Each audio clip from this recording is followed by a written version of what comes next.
Agreement ছাড়া আপনি নিয়েছেন ভাড়া।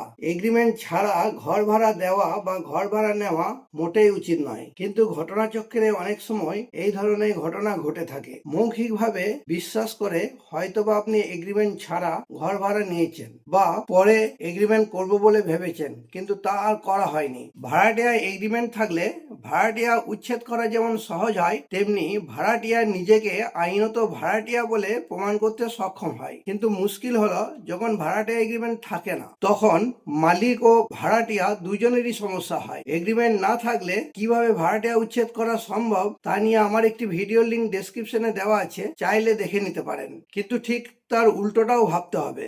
এগ্রিমেন্ট না থাকলে ভাড়াটিয়া কিভাবে নিজেকে ভাড়াটিয়া বলে প্রমাণ করবেন এবং ভাড়াটিয়া হিসেবে তার অধিকার সুনিশ্চিত করবেন, এই নিয়ে বিস্তারিতভাবে জানতে হলে ভিডিওটি প্রথম থেকে শেষ অবধি অবশ্যই দেখুন। আর এই ভিডিও শেষে থাকবে আপনার করণীয় কিছু আইনি পরামর্শ। Welcome back to my YouTube channel. আমি জামিরুদ্দিন ফারুকি। আমি আপনাদের আইনগত শিক্ষা ও পরামর্শ দিয়ে থাকি। ভিডিওটি ভালো লেগে থাকলে লাইক, শেয়ার ও হাইপ করবেন। চ্যানেলে নতুন হলে চ্যানেলটি অবশ্যই সাবস্ক্রাইব করে নেবেন। আজই চ্যানেলের মেম্বারশিপ গ্রহণ করুন। মেম্বারশিপ নিতে হলে ভিডিওর নিচে থাকা জয়েন বাটনটি ক্লিক করুন। আপনার কোনো আইনি সমস্যা থাকলে কমেন্টে জানান, কারণ এই চ্যানেল সর্বদা আপনাদের পাশে আছে। আজকের এই ভিডিওতে জানাবো লিখিত চুক্তি ছাড়া কিভাবে নিজেকে ভাড়াটিয়া বলে প্রমাণ করবেন। রেন্ট কন্ট্রোলার অফিসে ভাড়া জমা দেওয়ার জন্য কি কি ডকুমেন্টস সঙ্গে নিয়ে যাবেন।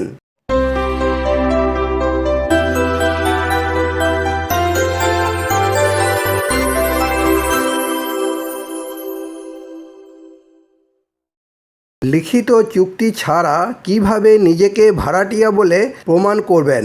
1. ভাড়ার রসিদ। লিখিত চুক্তি না থাকলে ভাড়ার রসিদ একটি অলিখিত চুক্তির প্রমাণ হিসাবে কাজ করে থাকে। অনেক সময় দেখা যায় বাড়িওয়ালার সাথে সুসম্পর্ক থাকার জন্য বা সুসম্পর্ক রাখার জন্য ভাড়াটিয়া ভাড়া দেওয়ার পর ভাড়ার রসিদ নেয় না বা নেওয়ার আগ্রহ দেখায় না। উচ্ছেদ করে দেওয়ার ভয়েও অনেকে ভাড়ার রসিদ নেয় না। প্রতিটি ভাড়াটিয়ার উচিত প্রতি মাসে ভাড়া দেওয়ার পর মাসিক ভাড়াটিয়ার রসিদ সংগ্রহ করা, যেটি আইনের চোখে ভাড়াটিয়ার পক্ষে একটি জোরালো প্রমাণ হিসাবে কাজ করে থাকে। পশ্চিমবঙ্গ ভাড়াটিয়া আইনের 4 নম্বর ধারা অনুযায়ী বাড়িওয়ালা আপনাকে ভাড়াটিয়া হিসাবে ভাড়া গ্রহণ করে ভাড়ার রসিদ প্রদান করতে বাধ্য।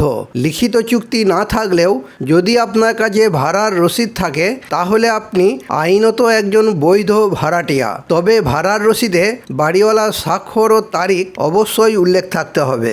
এছাড়াও ভাড়ার রসিদে ভাড়া বাড়ির ঠিকানা, ভাড়ার পরিমাণ ও কোন মাসের বা কত মাসের ভাড়া তা স্পষ্টভাবে উল্লেখ করতে হবে। ভাড়াটিয়াদের উদ্দেশ্য করে বলছি, যদি আগে ভাড়ার রসিদ নিয়ে না থাকেন, তাহলে এই মাস থেকেই ভাড়ার রসিদ নেওয়া শুরু করুন।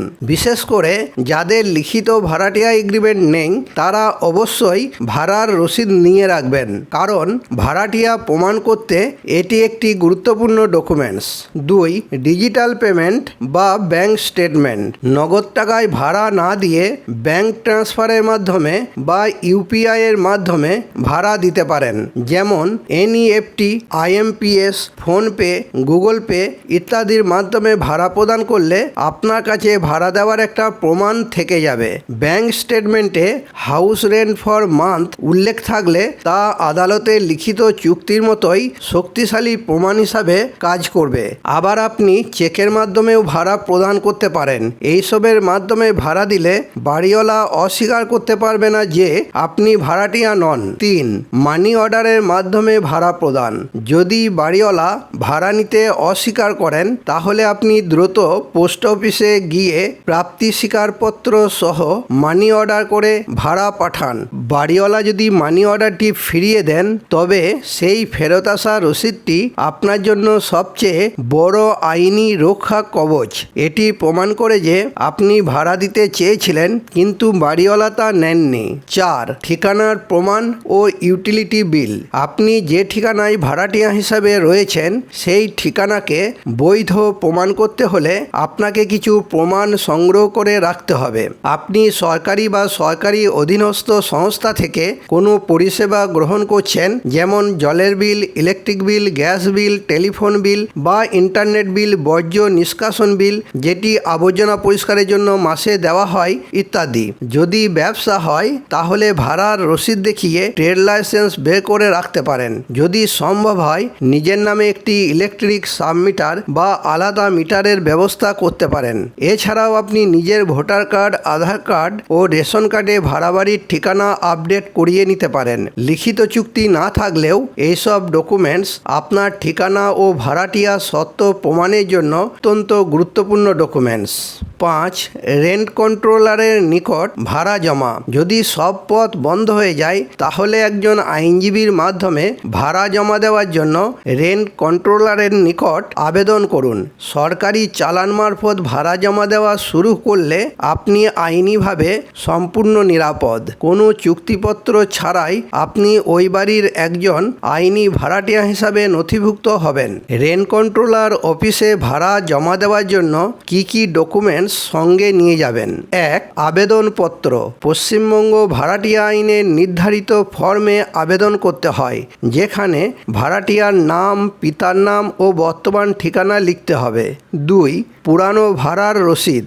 আপনি যে আগে ভাড়া দিয়েছেন তার শেষ 3 থেকে 6 মাসের ভাড়ার রসিদের xerox copy. 3. Money order refusal রসিদ। বাড়িওয়ালা যে ভাড়া নিতে অস্বীকার করেছে, পোস্ট অফিস থেকে ফেরত আসা সেই অরিজিনাল রসিদটি সব থেকে গুরুত্বপূর্ণ। 4. ঠিকানার প্রমাণ। আপনার আধার কার্ড, ভোটার কার্ড বা ওই বাড়ির ঠিকানায় থাকা কোনো ইলেকট্রিক বিলের কপি বা অন্যান্য ঠিকানা সংক্রান্ত নথি। 5. বাড়িওয়ালার তথ্য। বাড়িওয়ালা বা যার নামে আপনি ভাড়া জমা দিতে চান তার নাম ও সঠিক ঠিকানা যেখানে নোটিশ পাঠানো হবে। 6. সম্পত্তির বিবরণ। আপনি ঠিক কতটুকু জায়গা ভাড়া নিয়েছেন, যেমন একটি ঘর ও রান্নাঘর, বাথরুম সহ, কত তলায় অবস্থিত এবং যদি হোল্ডিং নম্বর থাকে। 7. ভাড়ার হার। আপনার মাসিক ভাড়ার পরিমাণ কত তা জানাতে হবে। 8. ভাড়ার সময়সীমা। আপনি কোন মাস বা কতদিনের জন্য ভাড়া জমা দিতে চাইছেন। 9. আগে ভাড়া জমা দেওয়ার প্রমাণ। আপনি শেষ কবে বাড়িওয়ালাকে ভাড়া জমা দিয়েছিলেন এবং সেই মাসের ভাড়ার রসিদ নম্বর। 10. অস্বীকার করার কারণ। কেন আপনি সরকারি অফিসে ভাড়া জমা দিচ্ছেন তার কারণ জানাতে হবে, যেমন বাড়িওয়ালা ভাড়া নিতে অস্বীকার করছেন বা রসিদ দিতে চাইছেন না। পরামর্শ: 1. ভাড়া থাকার সময় স্থানীয় থানায় আপনার নথিপত্র জমা দেওয়া থাকলে সেটিও একটি বড় প্রমাণ। 2. বাড়িওয়ালা ভাড়া না নিলে চুপ করে বসে থাকবেন না, উকিলবাবুর সাথে পরামর্শ করে পদক্ষেপ নিন। 3. ভাড়াটিয়া কখনো অ্যাডভার্স পজিশন বা প্রতিকূল দখল দাবি করতে পারে না। 4. আপনি যদি নিয়মিত ভাড়া দেন এবং তার প্রমাণ আপনার কাছে থাকে তাহলে কেউ আপনাকে সহজে উচ্ছেদ করতে পারবে না। 5. যে কোনো পদক্ষেপ নিতে অভিজ্ঞ ও পারদর্শী উকিলবাবুর সাহায্য নিন।